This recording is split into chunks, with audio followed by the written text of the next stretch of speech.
Viewers, please like this video because there's a lot of information that I'm going to share with you that perhaps you have not seen anywhere else. I hope you saw François Gauthière's conversation with me about the visceral hatred that some of the media houses in Europe have for anything Indian, in fact, anything Modi, and so on and so forth. So there has been a hype of anti-India fervor that has been manufactured, you can say, or even built up to try and derail the current visit of Prime Minister Modi to France. As we all know, he is in France for a couple of days. He's signing a lot of deals. In fact, the most important thing is that France is signing on to do UPI deals with India. UPI meaning the online transaction software. So that means that you may be able to remit or get rupees from France also. It's a big deal. The day it becomes between US and India, I'd be very, very happy because right now I have a huge challenge every time I have to pay my vendors and so on and so forth in India.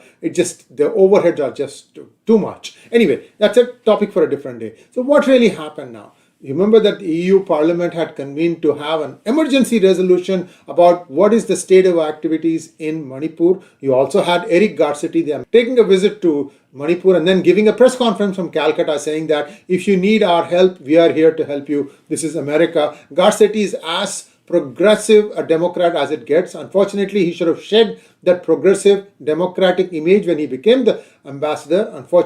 But he seems to have not wanted to do that. He continues to take a political interest in what is happening in India. He has gone and met Shah Rukh Khan of all people.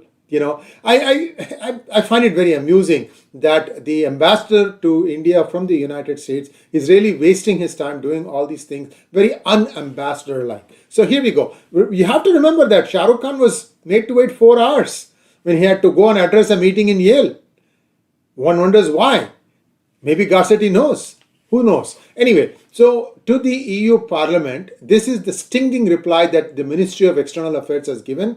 The spokesperson, Sri Arindam Bagchi. We have seen that the European Parliament held a discussion on developments in Manipur and adopted a so-called urgency resolution. Such interference in India's internal affairs is unacceptable and reflects a colonial mindset. You can read the rest of it, but I want to talk about this colonial mindset. I was really surprised when François said that the media really hates India. But this is not just localized to France. It's also true with Germany. There's a channel that I'm going to come to in just a second that has started a Tamil operations, seeing that BBC's Tamil has collapsed, that they want to pick up the same thread. Same set of lumpens have come over from England probably, and now they are sitting in this channel. So I'm giving you all that information. So this visceral hatred, why?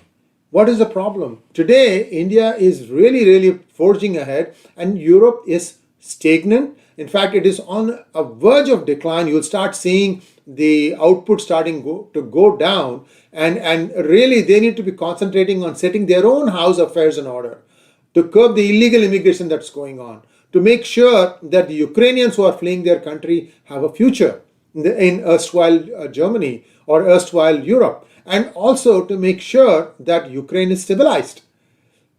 Perhaps even get a ceasefire going and ensure that they can coexist with Russia. There's a big, big boundary with Russia of many countries. So all that is what the EU Parliament should be looking at. Instead, it wants to talk about India and pass a resolution about what is happening in Manipur. You all know what is happening in Manipur. It's a fight between the Meiteis and the Kukis, and that is going to play itself out. We know that the Kukis are getting a lot of help from outside of India, and that needs to be curbed, and it will be curbed. There is no doubt about it. It's been happening for a long time now, nothing new. They just want to foment this thing to try and see if they can somehow destabilize the Modi government. In fact, there are calls for removal of Modi. That's just stretching it a bit too far. Anyway, so here is another person, a luminary who used to work at NDTV. Currently, she has joined France 24. That is, again, another one of those lumpen left channels.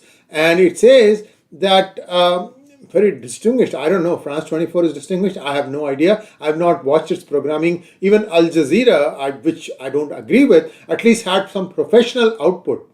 They used to give some professional news programming. And of course, they were very anti-India slant.